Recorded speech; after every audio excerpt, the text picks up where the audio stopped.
সহযোগীরা বলেছে তাদের চিকিৎসা বা খাওয়া দাওয়া ভালো, তারা একটা বিষয় গ্রহণ করেছে।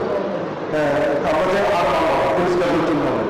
আমাদের সাহেব আপনার সিলেট আছেন, এই হাসপাতালে রোগীদের স্বাস্থ্যসেবা উন্নত করার জন্য শুধু সরকারি অনুদান না, আমি ব্যক্তিগতভাবে সরকার সকল সময় আমি প্রস্তুত আছি ইনশাআল্লাহ। আমি বলব, আমি চাই যে এলাকার মানুষ আমাকে ভোট দিয়েছেন, আমি নির্বাচনে আমি ওনাদেরকে প্রতিশ্রুতি দিয়েছি যে চিকিৎসা সেবা, মানবিক সাহায্য বিষয়গুলো, সন্ত্রাস একটি মাদক মুক্ত সমাজ প্রতিষ্ঠা, আমার যে কোনো মূল্যে আমি আমার অধিকার ইনশাআল্লাহ করতে পারি।